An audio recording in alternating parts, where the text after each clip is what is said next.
Hey kinfolk, so day 2 of Drachenfest is over and day 3 is now. What happened yesterday was a lot of action. A lot of betrayal, a lot of alliances, a lot of crazy stuff happened.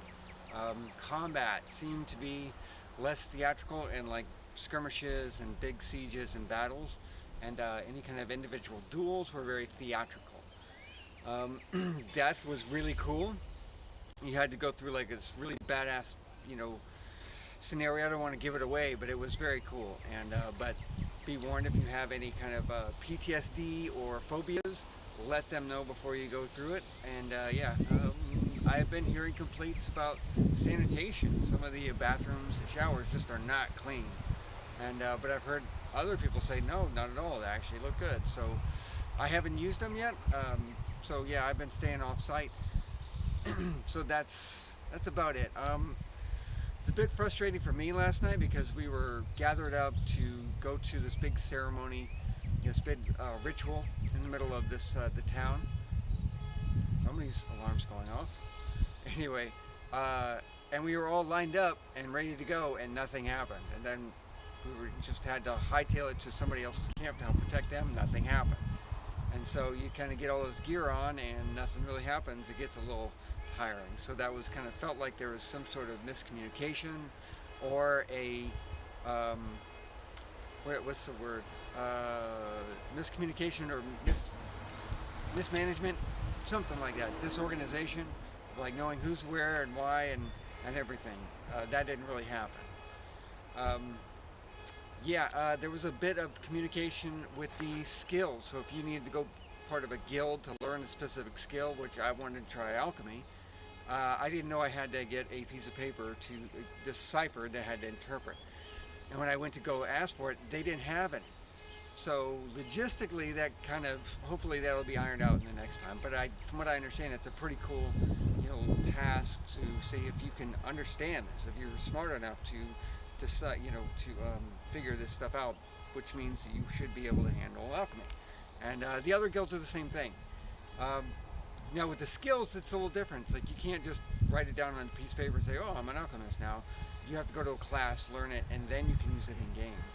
And I thought that's pretty cool. Instead of getting like experience points or, build points or whatever, you literally have to learn it in game.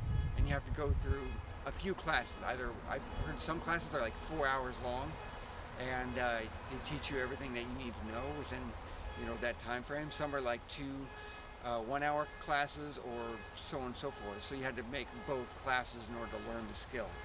So there's that. I think that's pretty cool. I haven't really experienced that within a LARP before, and I think that's a pretty cool mechanic.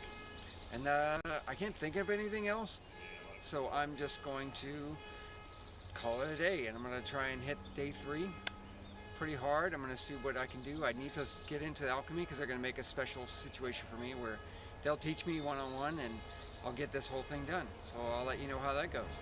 And I think everybody seems to be happy with the combat. Seems to be fairly happy with how things are going. And I think Decorum's a bit loose. I'm starting to see like water bottles and things like that sitting around camp, trash, and people don't really, police their own garbage. And that's not really staff. That's definitely player base. So there is that. So, but that's a whole part of the same lore. The whole experience. Whether there's staff and then there's player base. If player base aren't holding up their end of the deal, then there's nothing really staff can do. They can kind of boot them out, but or just get on their case about it. That would be kind of nice if they did get on people's case about decorum and things like that. And I can't think of anything else. So this is again a quick little video, giving you guys a cool little update. So far, I think it's a pretty cool event. And I wanted to say the Bazaar is very cool. It feels like a real town. You have to use real in-game money to pay for these classes or other services. Like if you wanted to hire a bard to come and play at your party, you have to use real coin. Not actual, dollars, but coin that you earn in-game, and you can hand them coin to do these things. And I thought that was pretty cool. It feels like a very live, living environment that you can walk into, and it's just a cool, mechanic that I haven't experienced a whole lot before. Been to Beakling, and it feels like that, like a live, living town. um, where there's commerce, there's people, there's drinking, food, that sort of thing. So I think the staff did a really good job on the bazaar and doing the town. And yeah, I can't think of anything else. So anyway, I'm gonna send you guys home with be humble, be helpful, and be honorable. Thanks for watching.